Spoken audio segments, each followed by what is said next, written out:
What's happening? Benton here. Let's start with Psalm 23, a good way to start my day. The Lord is my shepherd, I shall not want. He maketh me to lie down in green pastures. He leadeth me beside the still waters. He restoreth my soul. He leadeth me in the paths of righteousness for his name's sake. Yea, though I walk through the valley of the shadow of death, I will fear no evil. For thou art with me, thy rod and thy staff, they comfort me. Thou preparest a table before me in the presence of mine enemies. Thou anointest my head with oil, my cup runneth over. Surely goodness and mercy shall follow me all the days of my life, and I will dwell in the house of the Lord forever. The most super intelligent force of love possible. Let me check the audio, make sure that, yeah, we're good. I would have the camera on. However, the lighting is not so great at nighttime. Early in the morning time, 4:11. Is that right? I thought I set the stream for 3:11, 3:15. It can't be 4 o'clock already, can it? What time is it Central Time? Am I tripping? What time is it in Central?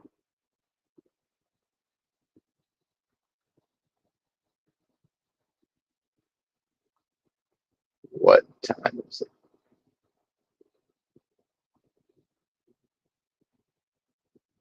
It won't let me do it. How bizarre.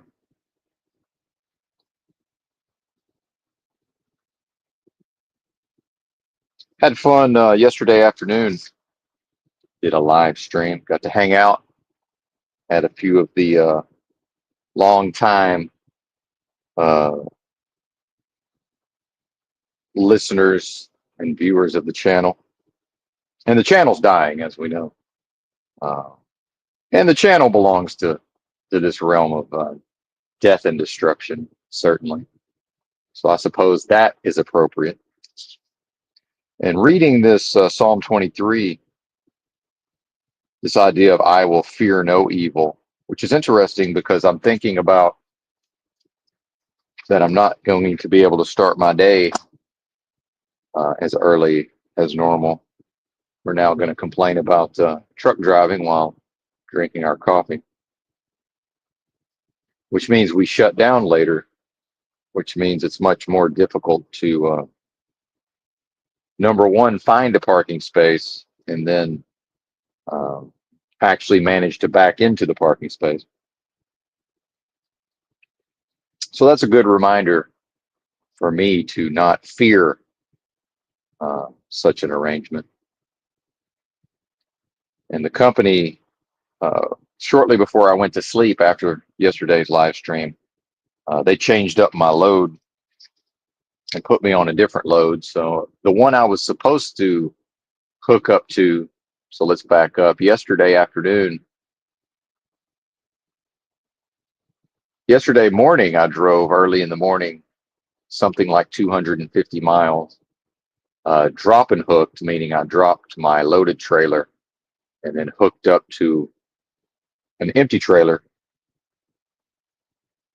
And then they had me deadhead, it's called, to Memphis, and they would give me, my load information, either en route or the next day.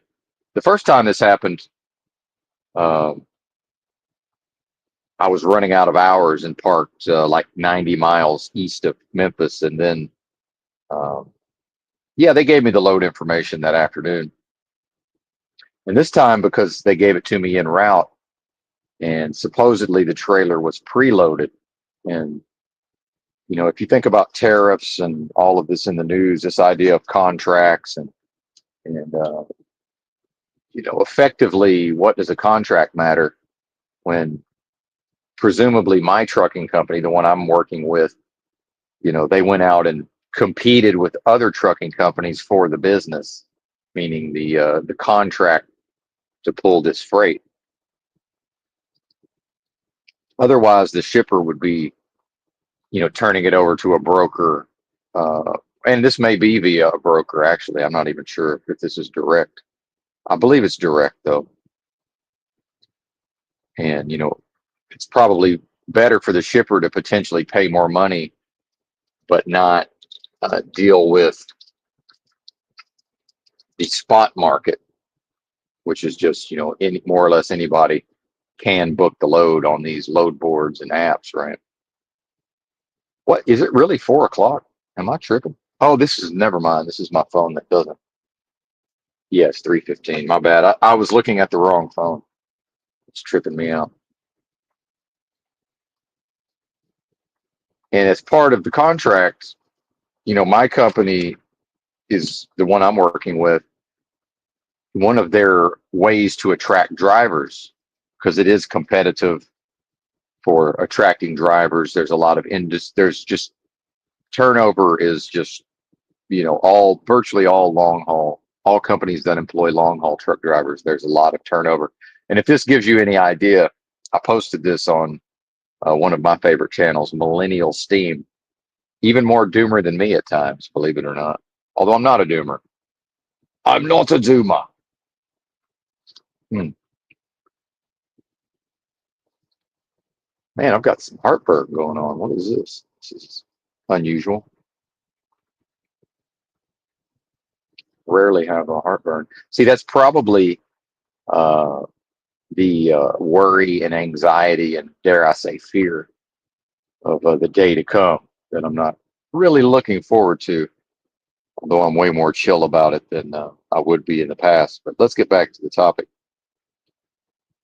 But then what happens when my company sends me to the shipper and there's supposed to be a preloaded trailer there, but it's not preloaded. And what typically happens in truck driving is it's like, all right, we'll just give you a dock door and we will load you now, right? Which may be more convenient for the shipper, given their circumstances. But as far as the company I'm working with, their own flexibility, um, their ability to make money could depend upon my ability as a driver for their driver to pull into the facility and everybody knows that trailer's ready, right? Because then I would be hooked up to it and the product would be behind me. I'm seated in the cab of an 18-wheeler. It's idling, if you can hear that. And then I would have already been driving. I would have woken up and I would have hit the road an hour maybe earlier. But now we wait to start our day to coincide with arriving at a completely different shipper for a 7 a.m. live load, which is fine. I've live loaded a lot in the past. Dropping and hooking is not always better, certainly. Oh, and the point I wanted to talk about the turnover in long haul trucking. This is such an undesirable job. And so few people are provably able to do it, even if only for a short time. And I've avoided committing any of the cardinal sins. The big one is job hopping, which is when the driver quits the present job and immediately goes to work for another carrier. And typically those people tend to jump from job to job to job, and the industry hates that. And eventually just nobody will hire the job hopper because they're like, well, he's just going to leave in 2 weeks. What's the point? It costs the company money, right? But then if you look at my employment history in truck driving, it's quite spotty. And I've quit truck driving several times for months on end. And then, so my job before this, I was only on it for close to 3 months. I don't think I even did 3 full months. And that was the only time I've ever done refrigerated reefer, which I won't say never, but hopefully I never do that again. Hopefully.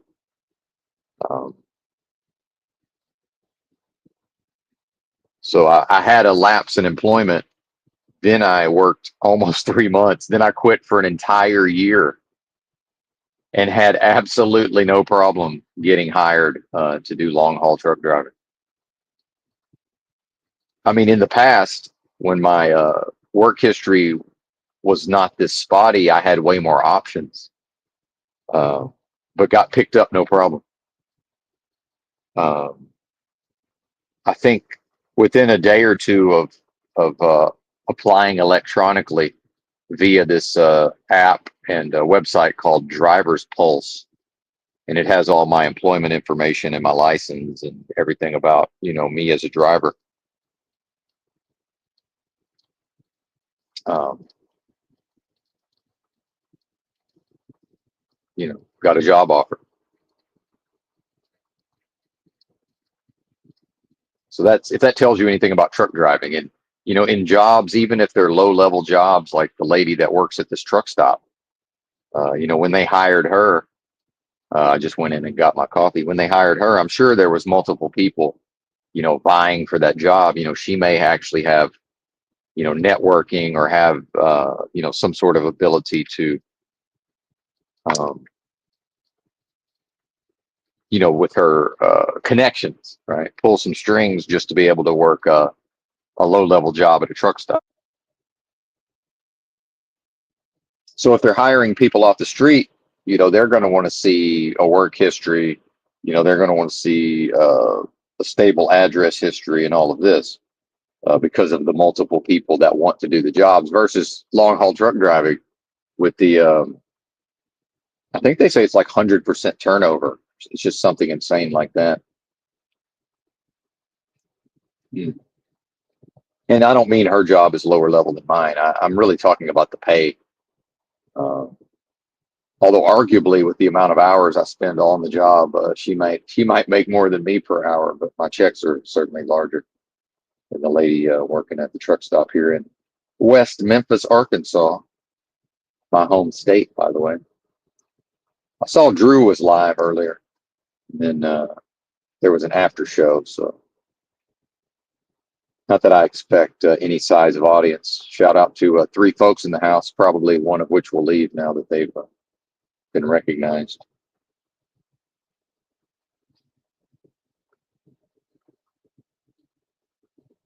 And the rare time we have a link, because you never know who might show up and want to have a chat.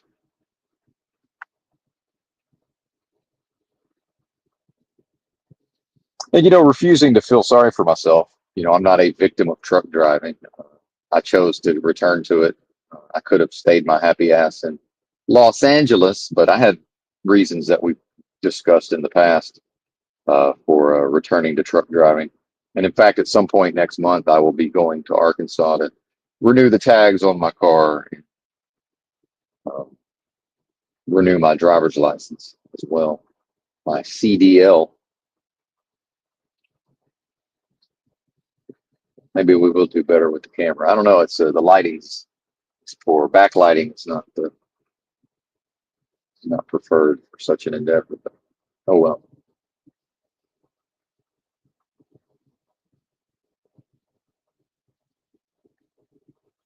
But it's interesting dealing with all of this and the recent piece. I remember, getting agitated uh, one of my first days on the job with this company because they wanted to send me out into Dallas rush hour traffic to go live load, and I was only had a few hours left on my clock, and they let me sit there for like over an hour before they let me know.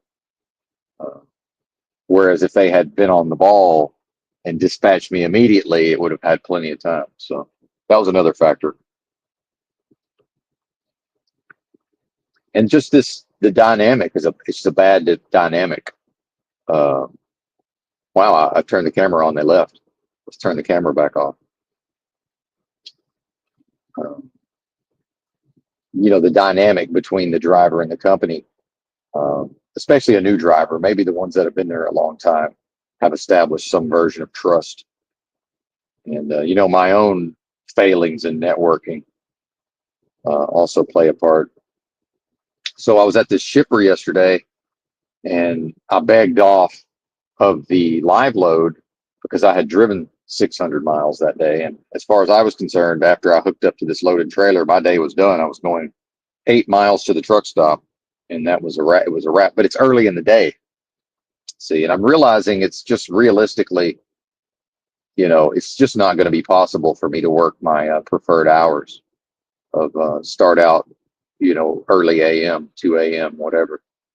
It's just not going to happen, which is a shame. And it's all the more reason to consider potentially going with a so-called mega carrier with slower trucks and more intrusive, scrutiny of the driving behavior, right? Because I do drive in a way that the mega carriers computer systems consider to be dangerous, right?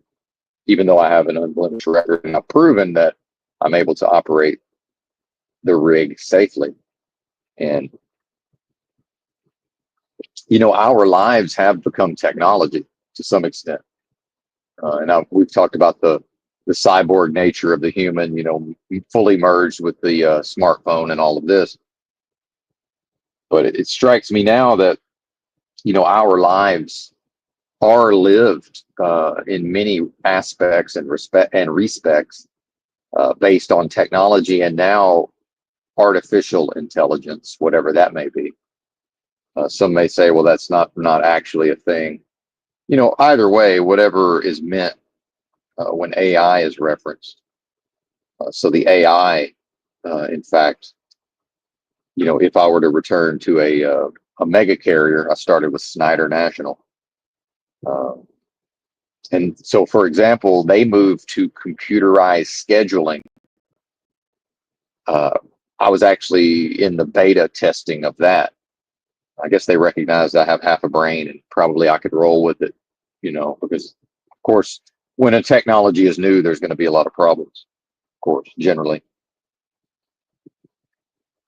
And I had no problem with that. And there were some benefits to the computerized scheduling because of the 24-hour nature of the technology, right?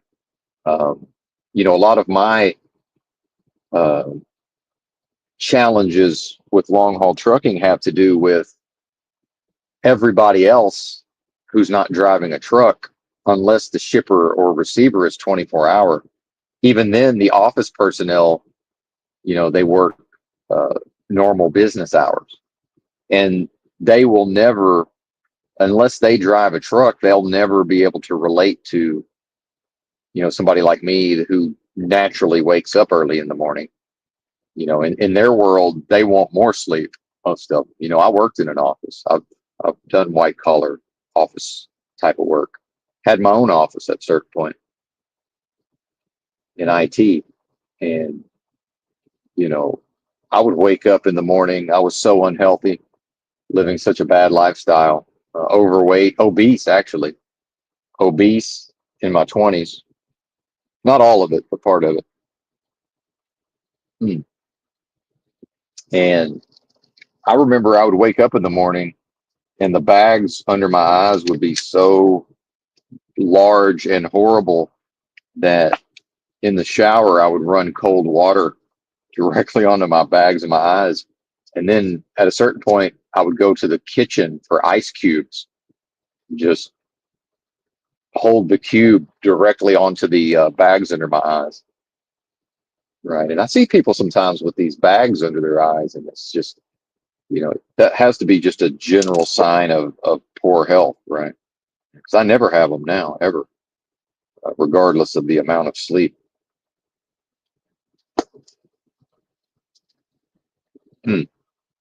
Irrespective of the sleep.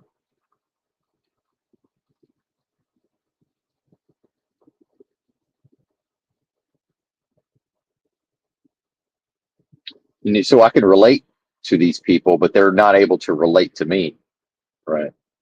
And then whatever pressures they're under, okay, it's time to assign Benton a load. Oh, okay, well, let's send him to Memphis, and then maybe this new customer will have this trailer preloaded, or maybe like the first time I went there to this same customer, maybe their power's been out since the day before, And now we're going to play the all day game of we're just going to wait around to see if the power comes back on. Meanwhile, a production facility, after a power outage, well, they can't just turn the lights on and go back to work, right? It just doesn't work. It's not a thing. So, while I was there, I found a black fella. It doesn't matter that he's black, but it's Memphis. So about my age, probably. And I said, hey, man, I won't hold you to it. Using the soft skills here. I said, hey, man, I won't hold you to it, but, meaning I won't blame you if your information's wrong. I won't hold you to it, but between you and me, is anything going to happen today? And he kind of looked around to see who might be listening in, because he's got to cover his ass. And he's like, no, man, I don't think so. I said, that's all I need to know, brother. Have a good day. So now it was, from 9 a.m., 10 a.m. to, 3 p.m. It's this, now we just wait and twiddle our thumbs, uh, just playing the game, right? But knowing, unless the dispatchers are fools, inexperienced fools, they know this is not going to happen.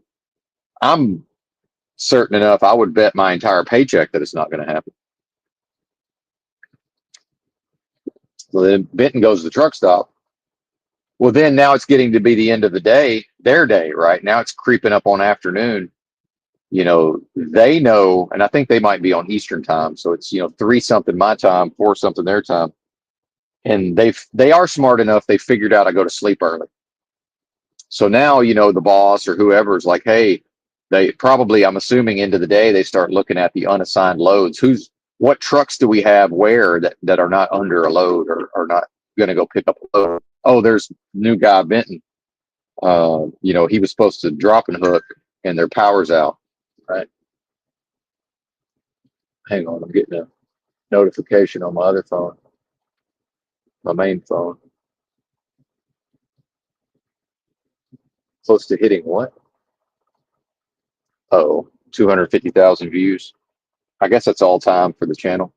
Anyway, he was supposed to drop and hook. Now, what they don't say is, well, we just let his stupid ass, and I'm not stupid, but from their perspective, yeah, his dumb ass just sat there all day because what choice does he have? And they have to think about their drivers that way, right? Especially when, if in the context of the turnover, they know most of the new drivers don't stick around. And that's how eventually, they eventually hire, 1 out of 20 or 1 out of 50 or whatever loves the company, stays there for years, right? And that's their core, group that makes the business succeed, at the core level. And then otherwise, it's me, the lady that was in orientation when I got hired. They're hiring a couple of people a week, every week, probably. What's that? 100 drivers a year, to keep what, 10? Probably 5, actually, as far as people working there more than 1 year, right? Let's just call it 1 a week. That's 50 drivers to find what, maybe 2 a year, 3 a year. So I would just assume I'm not going to be treated, how are they going to have a positive view of that, right? But then, in the constant bright siding of everything, the must always be positive. The people will give lip service on some level to, our drivers are our greatest resource in all of this, right? Almost everybody hates truck drivers, despises them. We are reviled. It's just a fact. And sometimes people are confused when I say that. It's like, absolute. People fucking hate truck drivers. Just gigantic trucks in the way. Nobody likes that. It just, yeah, piss bottles all over the place. Trucker bombs, so called.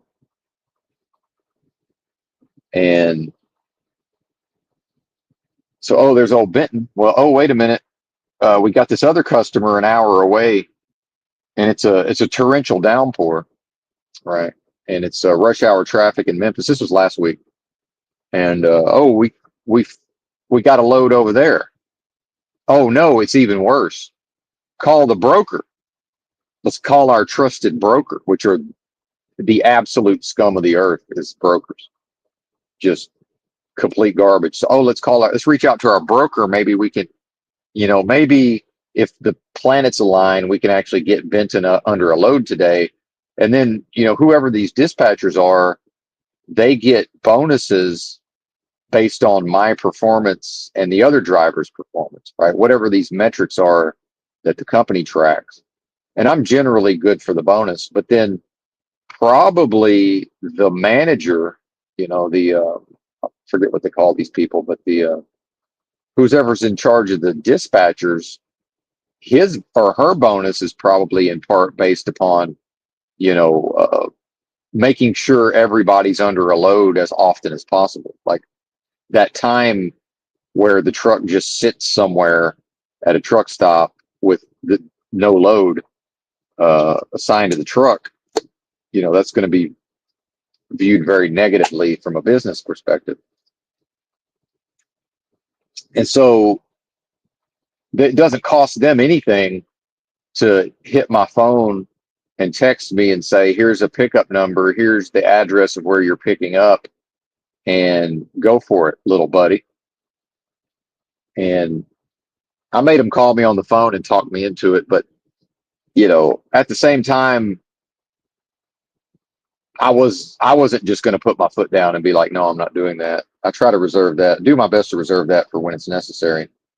To just be like, nope, not going to happen. And then, there are rare times I've put my foot down and changed my mind. It's been such a disaster. In fact, in one case, I paid $1,600 out of my own pocket for a cargo claim, and that was a load I initially turned down, and I let them talk me into it in Philadelphia area, and in a fucking, well, I don't even want to get into that, but either way. And so I'm talking to this dispatcher about all of this. Meanwhile, he doesn't suffer, right? And that's what I'm trying to tell him, And here's part of the schmoozing process is now the bullshit comes out.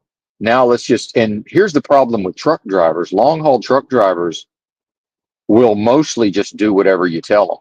And then, like, if the driver, has a problem and now they're voicing their concerns, well, now the dispatcher's going into sales mode, overcoming objections, and they're like, oh, it's a 30 minutes, right? It's 30-minute drive, because I'm trying to cite my clock, which is like, hey man, I got to get parked and all of this. This is crazy. He's like, it's 30 minutes, which I think he meant 38 minutes. But really, it's 38 miles. And for a dispatcher, they 60 miles an hour on average, right? So that's 38 minutes. But since I'm an experienced truck driver, I'm like, no, it's an hour. That's every bit of an hour. What are you talking about? And he said it 2 different times. Like, oh, it's only 38 minutes. I'm like, no, man, it's an hour there. Like, what are you talking about? It was in a monsoon torrential downpour in rush hour. People can't drive. Standing water all over the place, right? People driving along, city driving, with all these stoplights, but we're getting up to speed, and then all of a sudden everybody in front of me slams their brakes on because they're looking at their phones, and there's standing water, and nobody sees the standing water until they're like about to hit the standing water. Things like this that test my ability to not crash into stuff, right? And some of the closest I've ever come to crashing into people it's almost always because I see the hazard up ahead, and then enough distance and time passes, I assume they see it, but actually everybody's on their phone, and then just everybody slams on their brakes at the exact same time when they, in unison, 10 cars in a group, everybody looking at their phones looks up and goes, oh shit, and slams on their brakes. And because I don't follow too close, I managed not to hit anybody. I did have a load shift one time because of that. And it's like, oh, that's right. I forget everybody's on their phone, and they don't see the hazard. I saw it, as soon as it popped up on the horizon. I'm like, okay, there's a hazard that's going to cause traffic to slow down. And then I'm driving. Why are they not slowing down yet? Oh, well, they're just dumb. They just wait till the last second. And then I'm like, oh, that's right. They're not paying attention to their driving. And that's society, by the way. And further evidence of the merger of the human and the technology, right? They're so merged with their phones that, operating the automobile is secondary, right? It's the primary activity is to look at the screen and giggle at the feed, right? Um, but that's the primary activity. The secondary activity is operating the vehicle, and then while most people, it's sort of the social contract that we've all accepted that driving is the most dangerous thing that most of us do on a daily basis or a regular basis, but then it's not viewed in the moment as dangerous. And then furthermore, these are all of the same people who will tell me to be safe, right? Safety first, be safe, especially coming out of the fake pandemic, all of this emphasis on safety. And I'm just looking at them tell me to be safe. And I'm thinking to myself, yeah, but you're all the same people that get in a big group in a monsoon and look at your phones, and then everybody slams their brakes on because there's standing water on the road. Right. So, but be safe. And, tell me again how it's not a heaven or hell realm presently manifesting as a hell realm, nightmare dystopia. Right. Tell me again that everything's wonderful and I'm the problem. See, my attitude has to be the problem. It can't be the reality of the situation on the ground. It has to be my attitude. See?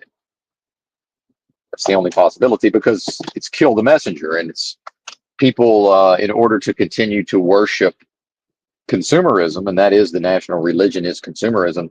Well, they must drive their cars to wherever they're going, either to consume directly products and services, or to maybe go to their friend's house to consume products and services and entertainment, uh, or they're to and fro to their jobs to make the money to worship the god of consumerism. And probably the money itself is the god, right? They live or whatever, but I think you know what I mean. So imagine being Benton and all day, every day, interfacing with the realm, operating within the hell realm, the de facto hell realm, and aware of all of this, which is part of the tortures of being an undiagnosed fake autistic person / super high functioning retard, is to be very aware of all this. Oh, and all of that was weaponized by a cult known as Jehovah's Witnesses that my bozo parents raised me in, and it weaponized it at the level of speaking the truth with fearlessness. So part of that would be observing and on the lookout for truth, right? Thus I was weaponized from an early age with this mind control. Jehovah's Witnesses being a cult of formalized mind control, right? Not a passive war of attrition style of mind control. No, an overt, direct 4 times or more a week mind control to a child, by the way. So it's not a hell realm, but as a child, it was completely legal. And actually, the First Amendment of the United States Constitution protects the right of the Jehovah's Witnesses to place minor children under mind control. But it's not a hell realm. See, that's a cope. That's a cope. When people want to buck the hell realm assertion, that's just a cope. And that, I've added the heaven or hell realm to account for the possibility, the potential that it's at least theoretically possible, in my view, for humanity to figure it the fuck out. Although that can't be done collectively. And that's part of the enemy's trap. That's part of whatever this is that you and I and everyone else are trapped in. That's part of the enemy's trap, is humans collectively cannot turn it into a heaven realm. only thing that could potentially lead to a heaven realm, in my estimation, would be enough of the individuals who comprise the collective would need to go within themselves, reckon with their own internal space, and create a being that's incapable of creating a nightmare dystopia. Hmm. And by the way, to create that being is created and affirmed via each individual's creative force that never lies dormant, that always brings something new into existence. Thus, even if I do succeed uh, in creating an individual known as Benton, who now is not capable of creating a hell realm dystopia, and then enough of the other individuals also rise to that level, now society would transform, because now the individuals within it have lost the capability of creating and accepting death, destruction, poor health, all of the nightmare conditions on the ground. Uh, and I'm mostly talking about America, but I'm sure it applies everywhere else as well to varying degrees. Well, so even if enough individuals reach that point, the enemy knows, the enemy being the personification of evil, the lowest forms of evil possible. Well, the enemy being super intelligent as well knows, well, worst case scenario, enough of them, evolve their consciousness.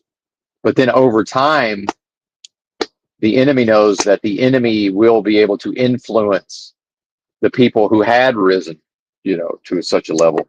And then, or in the example of me and the mind control as a young child, as a minor child, the enemy would say, okay, well, I'll just wait. I'll wait and bide my time, and I'll attack the youth. I will attack these people's offspring.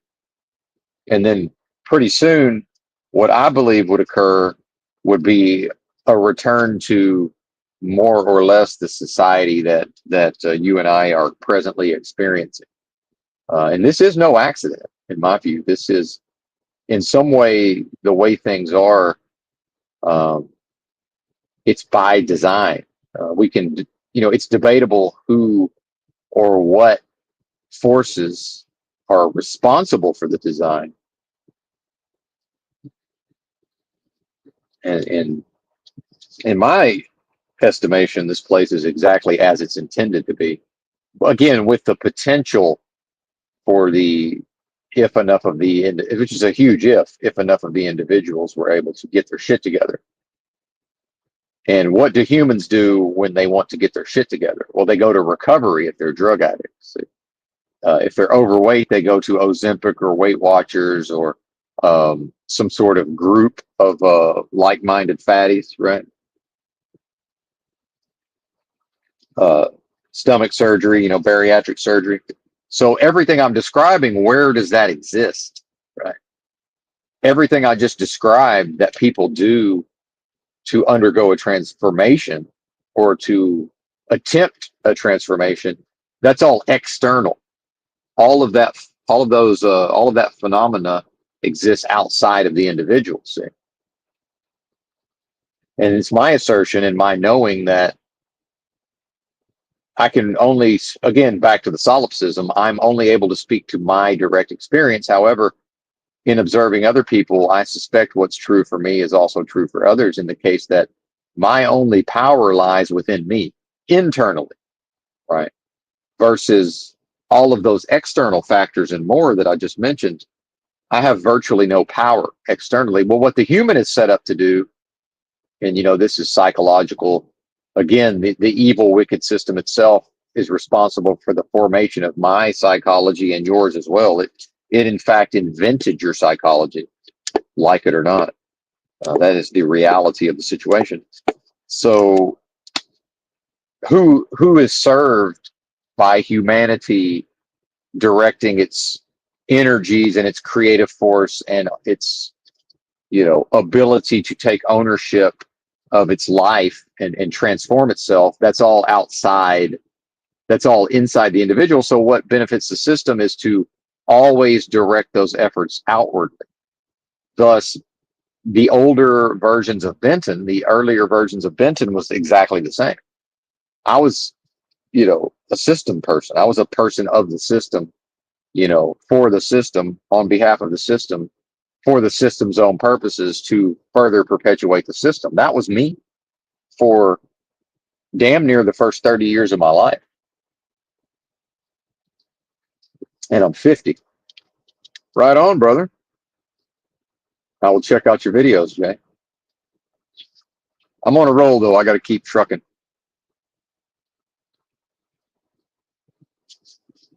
Thanks for this heads up, though. I'll check them out.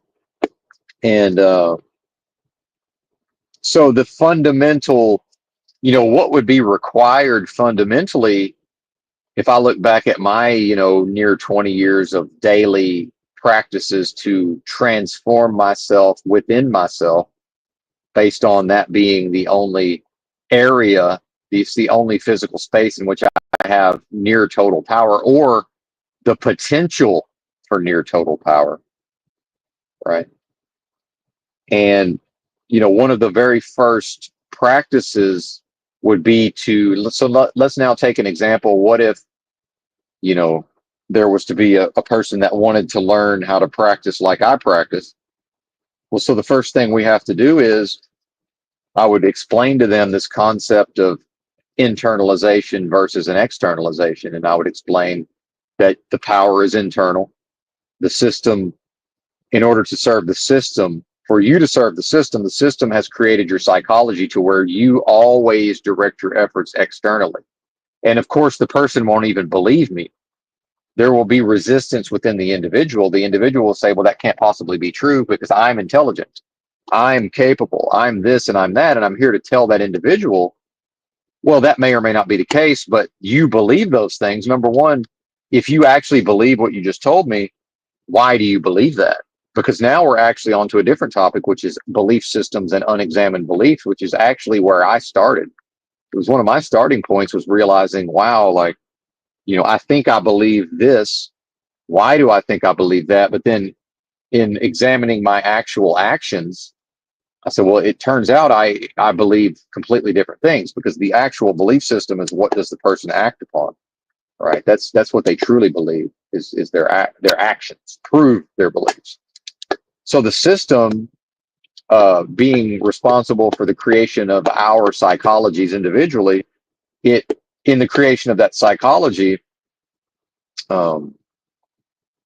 it's set up so that the person directs their efforts outwardly. But then even just bluntly telling someone that, who might want to serve as a student, remember, I'm the student and the teacher. And in fact, I learned to teach by teaching myself all of these concepts. So I'm probably a pretty fucking good teacher, but I have control of the student. The student is also within me, meaning I don't need to concern myself with the resistance, because I have an ability to just be very rough with myself, right? To rule myself with an iron fist, to harshly discipline myself, right? In ways that are ascetic, self-flagellating. I'm hard. I've always been hard on myself, right? And that's anathema to most folks.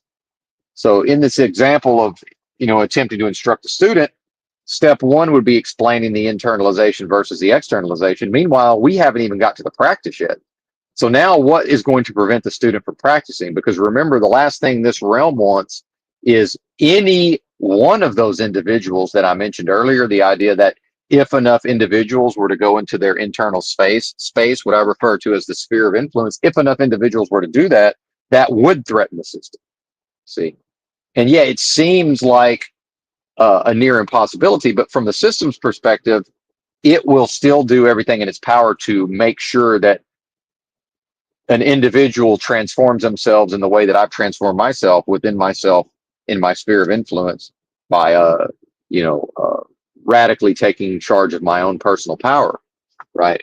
Via systems and practices of my own design and creation, by the way, and application and management. And yeah, collectively, humans are incapable. Humankind is incapable of creating and operating systems that are free from corruption. But guess what? within myself as an individual, I'm absolutely capable of it. I'm absolutely able to create systems for myself and to operate those systems virtually free from corruption. Again, everything in a realm of duality, all topics at some point, especially if we're addressing action, if we're addressing internal transformation, transcendence, which is to grow beyond the present limitations such that they no longer exist for that individual. See, if we're going to talk about all this, um, it's always all those topics will tie into an internalization versus an externalization. Humans as social creatures, which I'm not even sure that's true, right? The psychology functions as if we are social creatures, but so humans will always, unless there's some person like me, other than your actual hermits. So when I say all, the vast majority of humans are always going to go outside of themselves and want to group up with other humans for support, right? To be able to observe the other humans. Because if I'm going to do a thing, I might want to be able to see another person doing that thing, right? So that I feel some type of way. I feel more secure, right? How I feel about these practices is neither here nor there, right? And somebody who has my characteristics, who's able to, you know, rule themselves with an iron fist and run roughshod over themselves and discipline themselves, uh, can probably figure out how to design their own systems and practices, right? Ultimately, all I could probably really provide would be, shortcut explanations that would still have to be integrated over time. So now I'm explaining the internalization versus the externalization, and now the person they have resistance at the level of their emotions, right?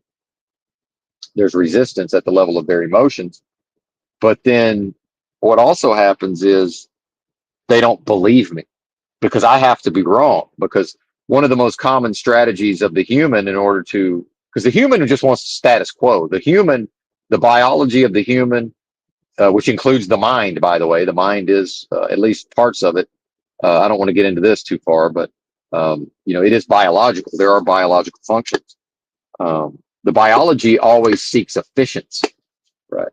So what's efficient is to be able to remain as the individual is now. That's the most efficient thing because that's going to use the resources the least, assuming the person is at rest and the person has shelter and they have food. If the basic needs are met, the body just wants to stay exactly like it is now because that's the most efficient. So everything I'm describing, the resistance is going to be based on the emotional system and the psychology of the physiology, the biology wants to stay as it is now because that's more efficient. But that's the worst thing, depending on the state of evolution of the individual, spiritually, mind, body, and spirit, all three together. That could be the worst thing for the spirit within the individual, right? The essence of the individual, if that's the soul, and if that soul is in fact actually one with the most super intelligent force of love possible, right? And if this is as if I assert, this is a realm of death and destruction, and now we have what seems to be divided and diverted parts of that whole. We broke off a chunk of the larger, immortal, uh, existing beyond all space and time, eternal, highest levels of vibrational frequency, something I would refer to as the most super intelligent force of love possible. If that's my essence, right? And I know that that's my essence, but again, I can't present that evidence to you, so I must speculate and guess with respect to the discourse, without inhabiting, without being able to team view what you've got going on. I can't be for sure that that's the case for everybody. So in a realm of, in a heaven or hell realm presently manifesting as a hell realm, and the enemy being, the lowest forms of deprivation, death, destruction, evil, right? Suffering, torture, negative emotion possible. And then now there's a human being a soul encased in a physical body, at least seemingly, right?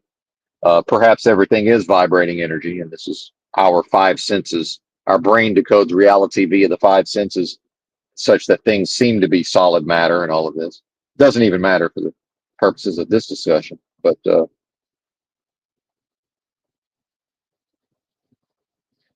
course, the realm is going to um, test the spirits, and that's in the Bible, by the way. So the realm is going to test that spirit of the highest form of super intelligent love possible. By the way, what better test for what seems to be divided off little parts, little slivers of that force, which is probably not possible. That's just so. Wouldn't it be a realm of delusion by definition, right? Wouldn't this be some version of a dream or a delusion, right? Anyway, because if God is one and God is love, and again, the highest levels of vibrational frequency possible and energy, the most super intelligent force of love possible, if that's my essence that existed, it was one with all of that, it's one with it right now, except, however, and this is, I don't understand this, I'm probably not meant to understand it, whatever process occurred that, again, that part of that essence came here and incarnated as this fellow speaking to you now, known as Benton, right? And I'm not a big, we're all one at the highest level person, but probably that's true in a way. I don't like the way it's been applied, right? And I don't find any use in applying it just as a freestanding principle, personally. It seems to be utilized as a control mechanism to sort of get people in line or overcome their objections in some way. Is it 5 a.m.? No, it's 4 a.m. See, I'm looking at the wrong phone again. Hang on, let's check the battery. All right, we're still charging. So back to the person and their resistance to, because first they're going to have to teach themselves how to meditate. And I can't teach somebody how to meditate. Nobody could teach meditation. You teach it to yourself by practicing it, right? It's like, who taught you to ride a bike? Well, you taught yourself with some assistance. I taught myself with no assistance at the age of 3, but I'm a bit of a special boy, or I was. Either way,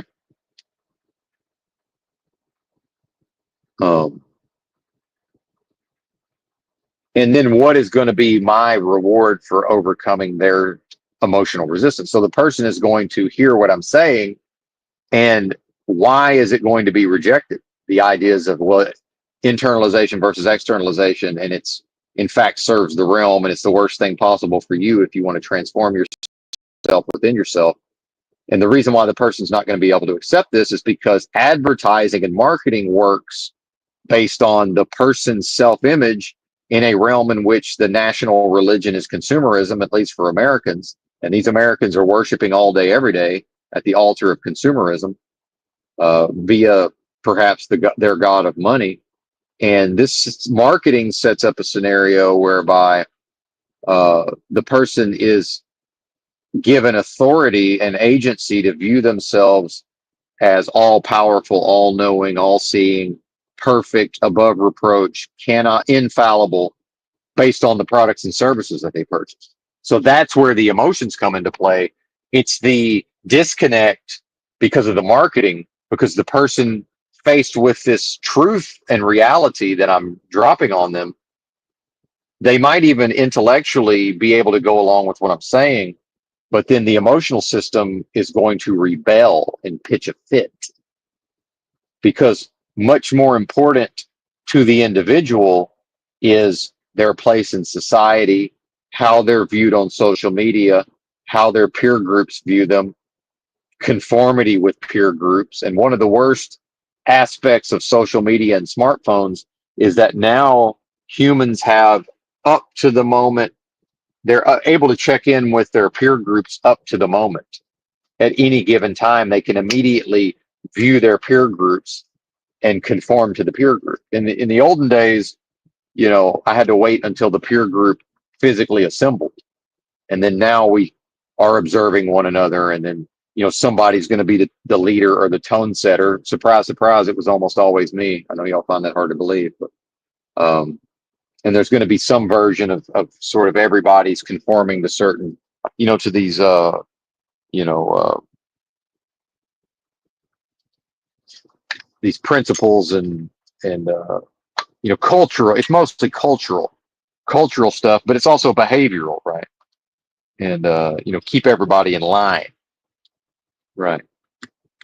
So all of the things that must be overcome within the individual and also in the individual's social networks, the individual's employment, if they're a churchgoer, that's another realm of peer groups, and how the person views themselves at the level of their self-image, and that's again tied into advertising. So what we see is that all of these functions have been designed external to the individual to always enmesh the individual in all action, all thought, all emotion, and all belief will first and foremost serve the system to the detriment of the individual, I would say. But then there are reward systems, right, in place based upon the level at which the person is willing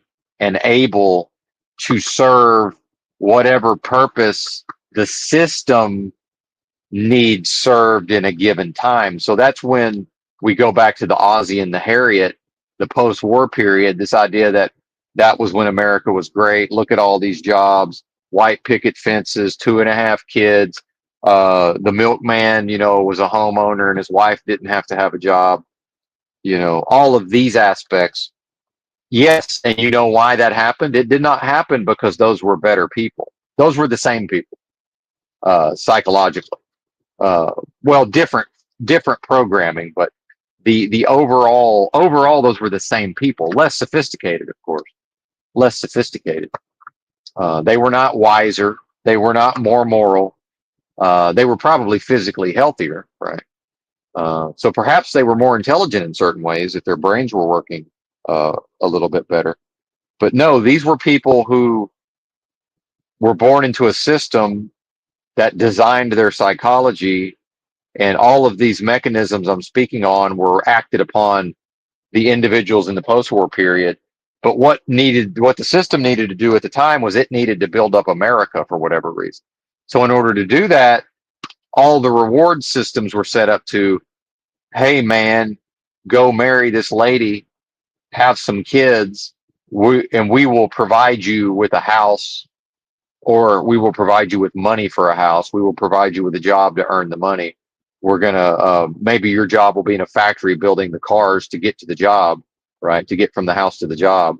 And, maybe eventually there will be 2 cars and wifey poo can go do the shopping, right? And remember, coming out of a period of, where this was a new levels of affluence, right? This was unheard of affluence. If one studies the history of America, which is historically extremely impoverished, this idea of America and wealth, and everybody's 15 minutes of fame, and you're going to be a rock star, and you know all of this, that's still relatively new. Now, I'm sure they say there's nothing new under the sun, so I'm sure in the past, I'm sure there was versions of that. But the point I'm making is, as time marches on, it seems like more and more of the masses participate in all of those mechanisms directly. But then what we're seeing now is the individual is now more sophisticated, and I would argue is subjected, because of that sophistication, is now subjected to greater levels of suffering. And would that not be the goal of the realm, or at least one of the goals of the realm itself? If it is being managed and created, or, well, let's say, if it's de facto created via the subversion of our creative forces in aggregate, then if that's the case, and in fact, the lowest levels of super intelligent evil possible are running the show via influence, right? Well, why wouldn't the suffering increase over time, right? And meanwhile, there were really bad social problems, all the same social problems that we have today were already really fucking bad by the mid 60s, maybe earlier. Again, let's go back and romanticize the post-war period. That's fine, but look how quickly the post-war period led to these seemingly intractable social problems. The exact same ones that are present today, by the way, just not as bad, not as far along. Although if you built a time machine and went back to 1965 and you talked to the people experiencing those social problems, they might have a different opinion. Right. And see look at where the discourse has been taken from where it began. Because everything connects. All of these aspects are interconnected. And, when I'm accused of being intelligent, this is my intelligence. It's my ability to, or it's one of the primary forms of my intelligence. And it's something most folks don't have. I have an ability to work with many, many, many concepts simultaneously via abstraction. And most people just are not able to do that, and that's fine. I am. So yippee skippy yay for Benton. And whoever's listening to this, perhaps it's of value. I know it is, because now what do I get out of this? What I get out of this is that I enjoy showing off. Right. I like to show off. And what I'm doing is I'm showing off my high levels of apprehension, comprehension, ability to break down these topics and convey them, in arguably a, kind of a down home man of the people manner, right? Maybe without a whole lot of pretension, but I'm sure there's still some there, pretense.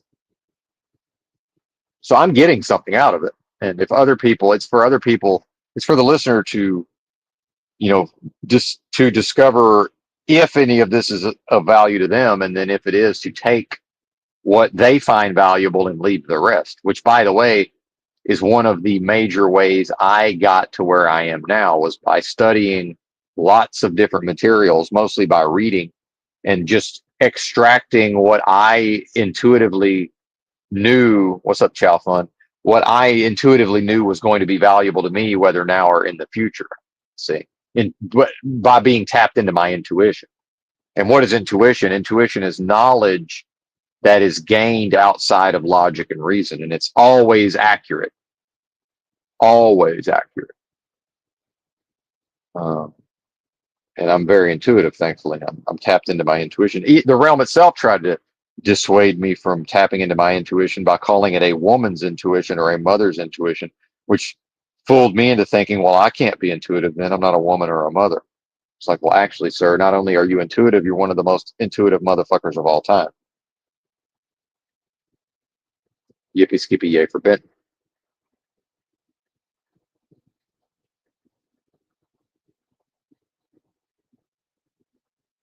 So I already, because, and now how do I understand and how do I know beforehand if someone came to me as a student or a pupil and wanted to learn to practice their own version, because it would be their own version of my practices, right?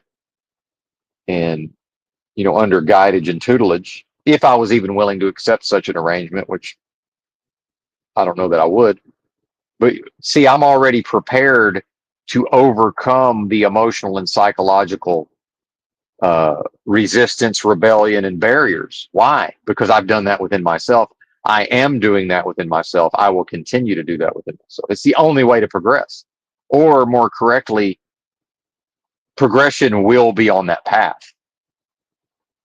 Unless it's actual solipsism and I'm just completely different than the rest of you. But I'm pretty sure I'm not, because a lot of what I know is not just from observing my internal space and how people interact with me. It's from also observing very, very astutely observing the people around me and how they interact and how they respond to certain situations.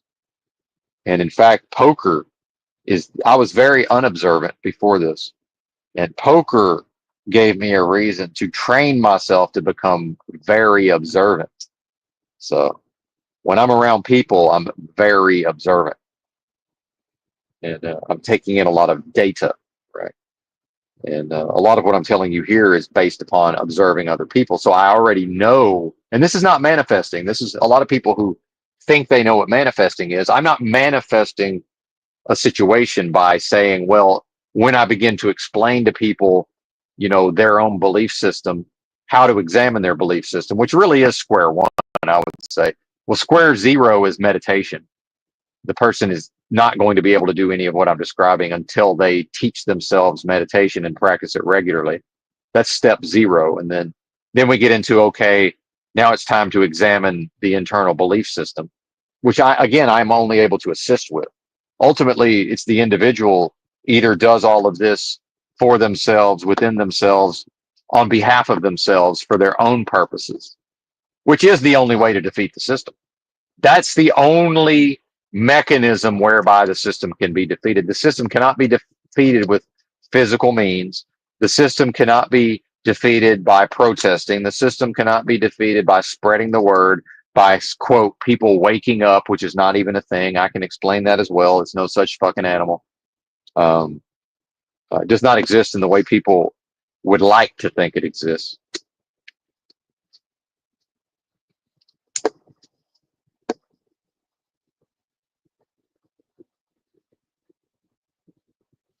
Well, I can't read that comment because StreamYard is trying to make more money, and there's a button that says share your referral link, and it's on top of your comment. So maybe if I put it on the screen, I can squint enough to read it.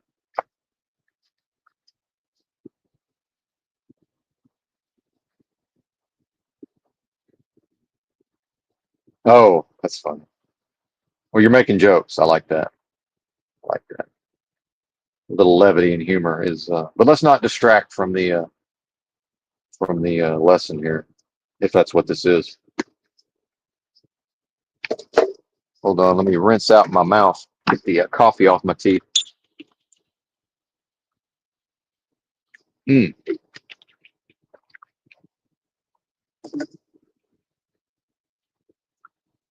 So back to the explanation to the student of the internalization versus externalization. I know from experience that, most likely there will be all of those emotional responses and resistance because the person psychologically is not set up to accept in the moment that, they are actually so foolish, so unobservant, so going along to get along, so degenerated within themselves, so disconnected from their own intuitions, instincts, so unable to think and reason for themselves. So in order to accept my assertion about the nature of internalization via externalization when it comes to practice, do you see how the system has designed the individual psychology to almost make it impossible for them to even accept what I would tell them? Right. Back to the solipsism. Ultimately, all I can do is work within myself, but simultaneously, out of necessity, I must also go interact within the realm. What's up, Thunder Chicken? Right. I must also go out into the realm. It's not possible to completely disconnect from society. That's not possible. Even if one does that, guess where society still exists? In your brain, in your psychology. Your brain will still, your brain, in fact, separated from everything, apparently will just generate its own community and its own society, right? Via imagination. So there is no removing oneself from society. There is no separating oneself from the beast system. Your psychology was merged with the beast system from day one. I hate to break it to you. And unless somebody discovers a way, there's nothing that can be done about that. As far as, well, that's not true.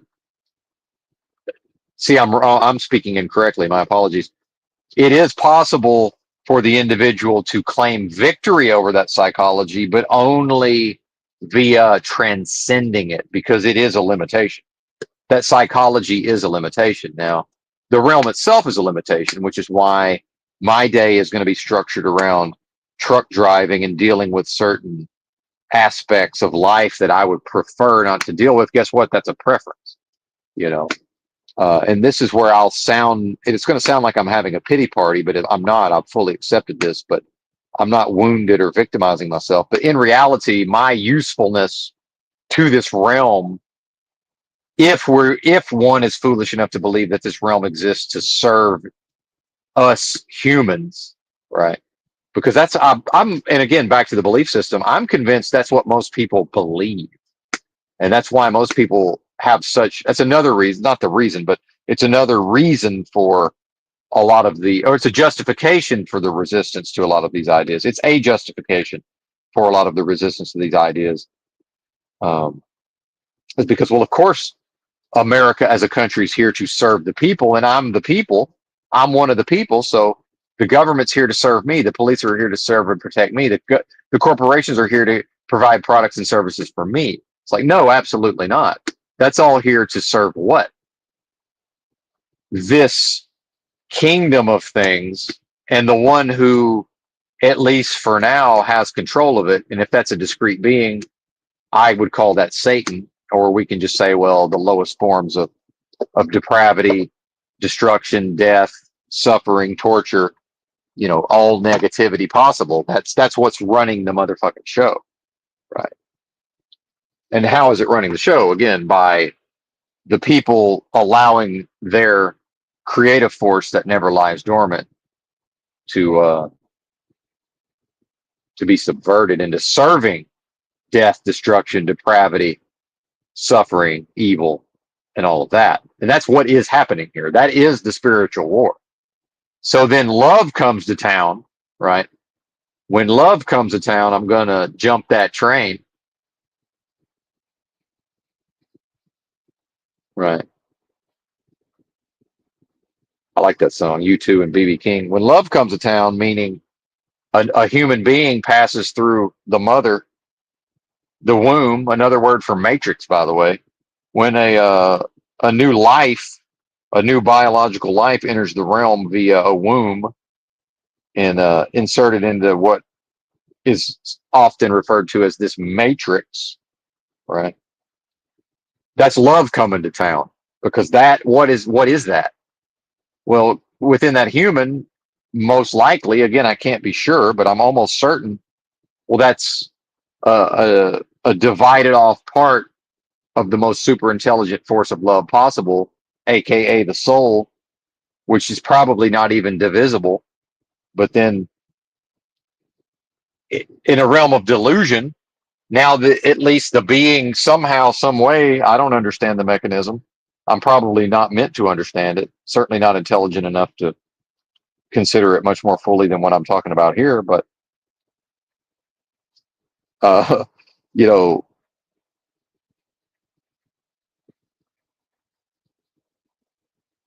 so love is here, right, into this realm of corruption.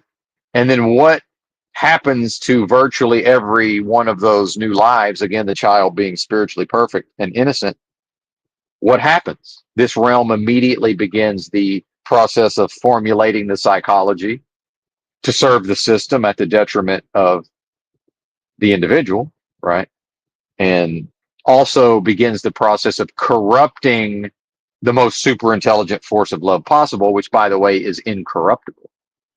But to seemingly do that, such that Satan's goal, if Satan's a thing, wouldn't Satan's goal have to be to eventually operate the realm in a way in which it's impossible for any of the new souls, right, or the new biological lives, when love comes to town, to make it impossible for any of that love to ever express itself for even a moment, right? And now we get to, if a tree falls in the forest and nobody's around, does it make a sound? Well, if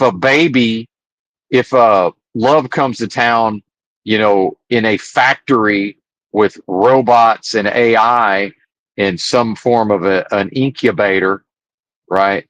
And just enough biology to technically make a human, and there's no human being there to see the baby coo, and thus no love is actually experienced, right? Other than that divided off part of love, divided from the whole. And I've talked about when individuals, come together, right? When you and I come together in the physical space and have a conversation, there's an exchange of energies, and it's healing. It's healing for both people. That is the most super intelligent force of love possible. If that's what we are individually, then that whatever that force is, it knows what to do. It's super intelligent. It could not possibly be more intelligent. It could not be more loving, right?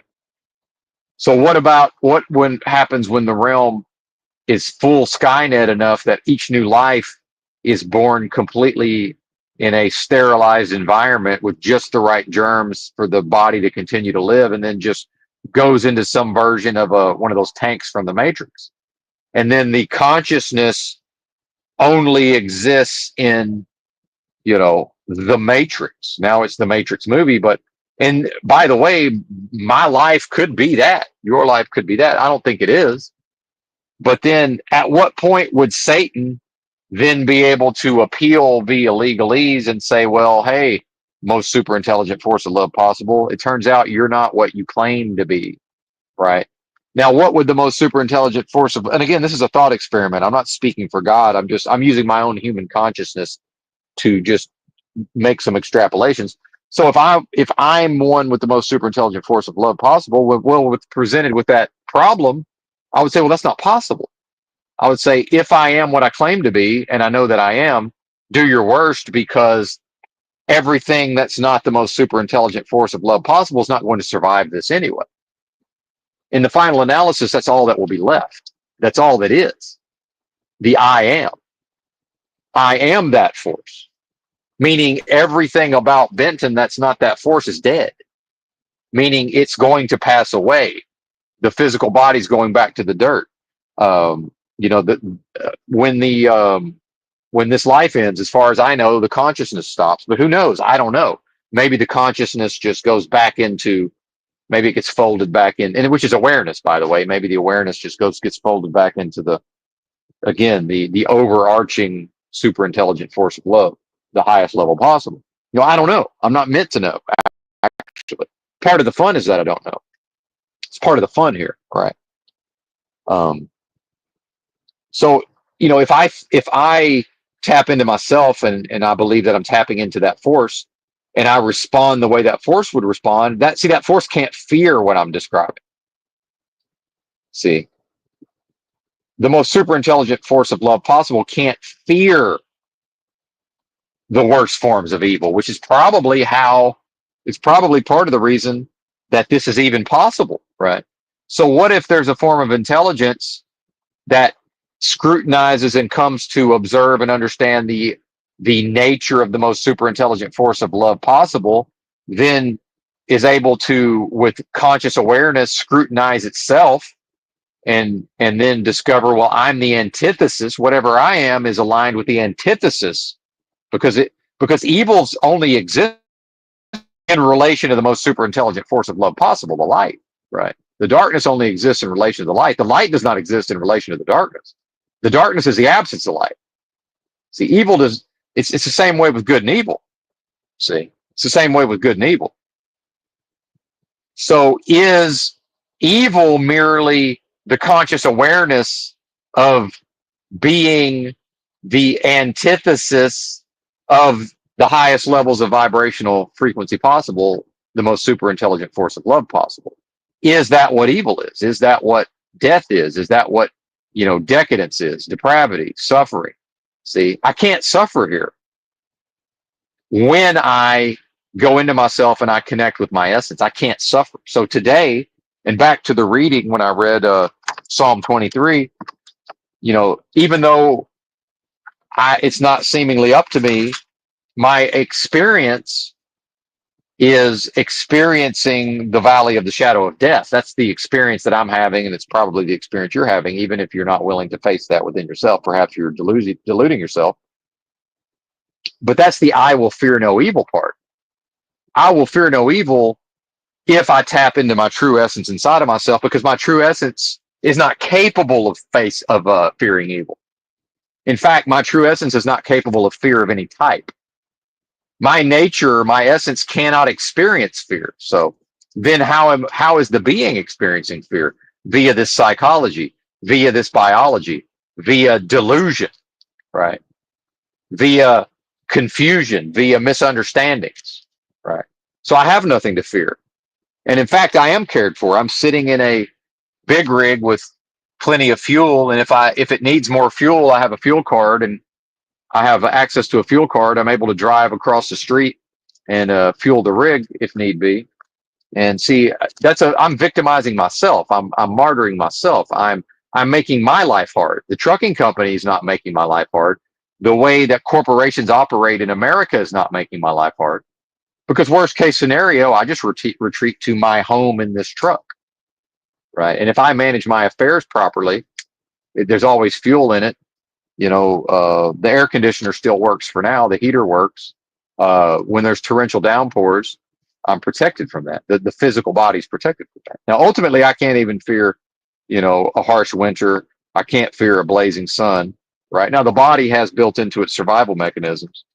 It will experience something, at the level of let's do whatever needs to be done instinctively, to not just wander out into the desert and pass away from heat exhaustion. Right. But see, all of this is happening. And presumably it's all happening in your life as well as mine. But again, solipsistically, I can never know that. It is possible from my perspective, this is only happening to me, right? From my perspective, but it's also, by nature of how social networks operate, it's also happening to others, even if it's only happening to others at the level of an NPC. Meanwhile, maybe I'm your NPC, or maybe not yours, but maybe I'm somebody else's.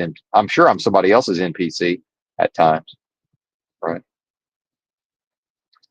So mind, body, and spirit, it's about aligning myself inside myself um,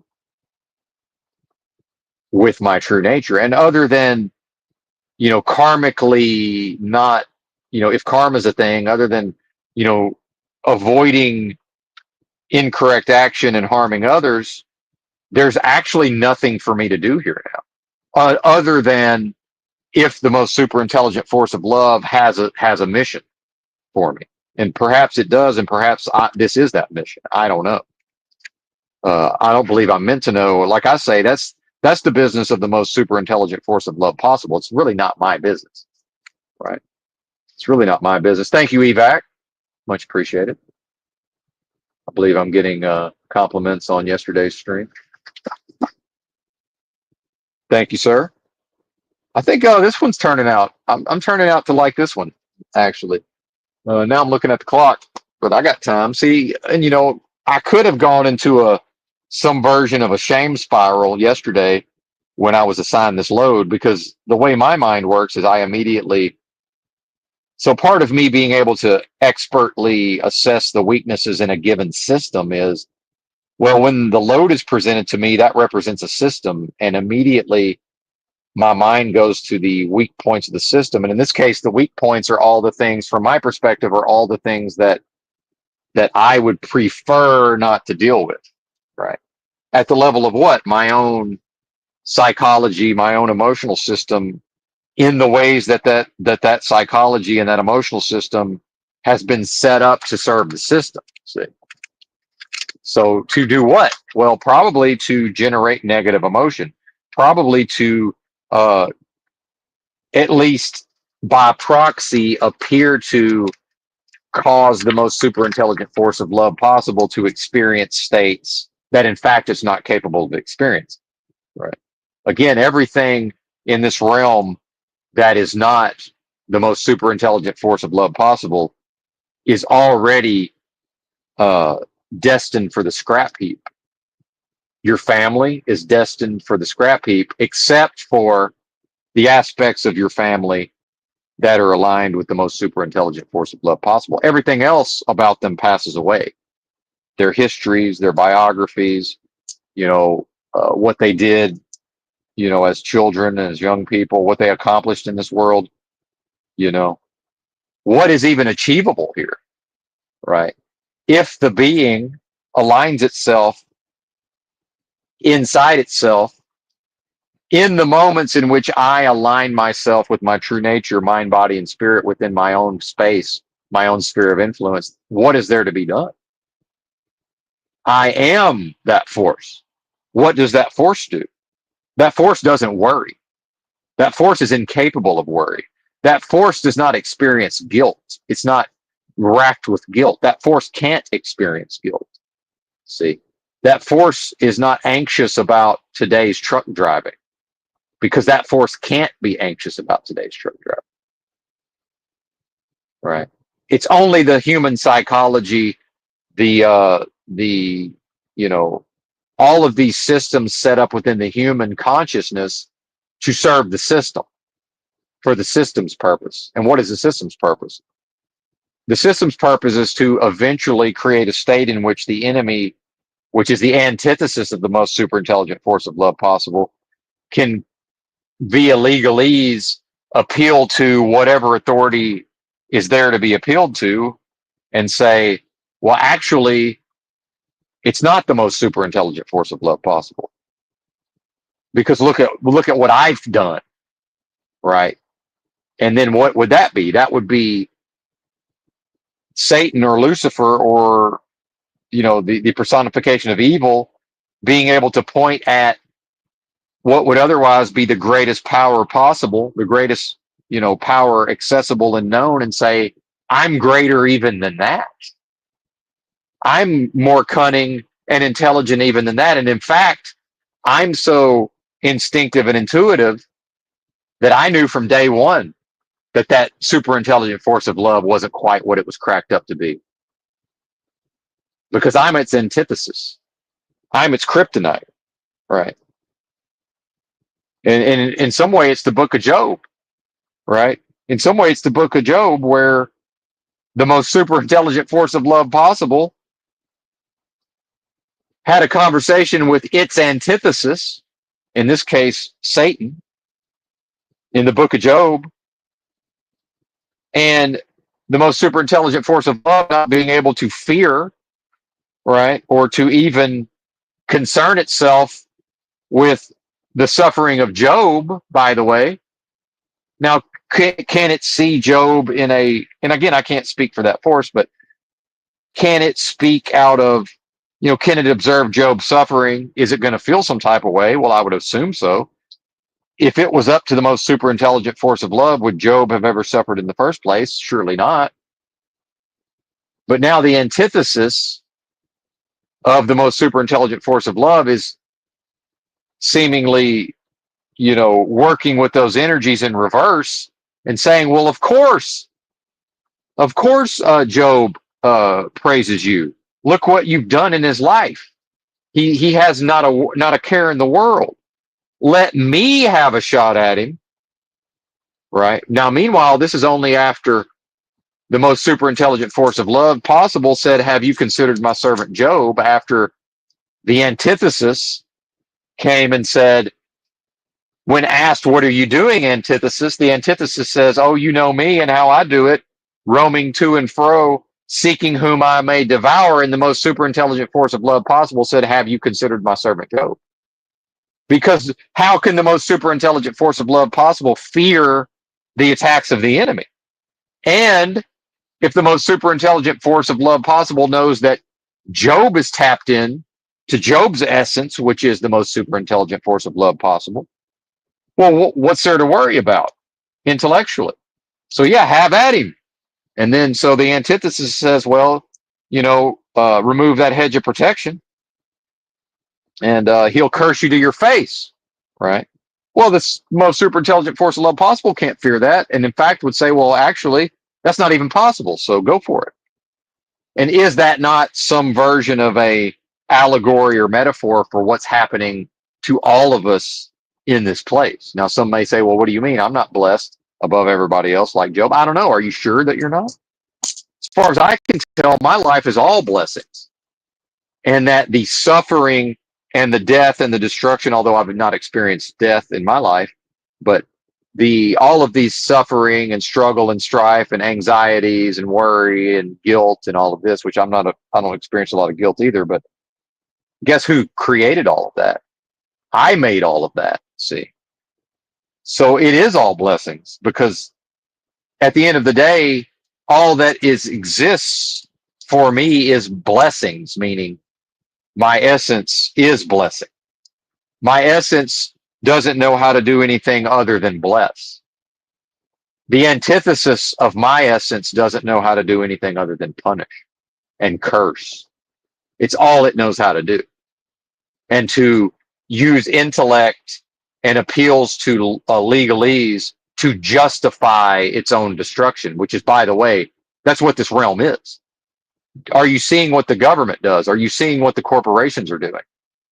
They're perpetuating evil to the greatest extent while simultaneously using legalese and appeals to emotion and trickery and subterfuge and deception of all types to what? To make the case to justify its own iniquity and evil doing, right? At the level of, again, law and legalese. That's what's happening here. And I didn't make it that way. And if I did, I wasn't aware of it. You know, if I did, I ought not have done that. Right. But how can there be something and there also be nothing, right? Meaning, is it possible for nothing to exist? Or must there always be something? So if I'm led to believe that at a certain point, the only thing that existed was God, meaning the most super intelligent force of love possible, wouldn't it therefore be impossible for the antithesis of the most super intelligent force of love possible to exist? Wouldn't necessarily the antithesis of that force have to exist? I don't know. I'm not smart enough to figure that out, thankfully, but it seems to me like it would. Which, as far as I can tell, this strong case I'm making for the existence of something that could be referred to as capital G-O-D, God, which I'm specifically referring to as the most super intelligent force of love possible. In my world, up until this point, my greatest proof for the existence of what we might choose to refer to as God or the Most High or Creator would be the existence of its antithesis, would be the fact that no person of sound mind, in my view, is able to observe just how evil this and wicked this realm is, and to plausibly say, well, the zenith, the highest possible level of good it doesn't exist, right? Now, some would say that just based on how evil this is. But for me, seeing the evil, has been in the past my greatest proof for, well, the opposite of that has to exist, and vice versa. The antithesis of that has to exist. How could it not? It seems to me, in order for there not to be the antithesis of the most super intelligent force of love possible, then wouldn't that prove that it would be possible for just nothing to exist? I don't know. Again, I'm not smart enough. Thankfully, I don't have the IQ. So I probably sound like a moron to the actual high IQ people, and that's fine. I'm willing to accept that. I am willing to accept that. Anyway, brief break. Actually, do I want to end this now? Yarding the stream yet again. I must go and take care of a few matters. And, I guess I'll keep it going.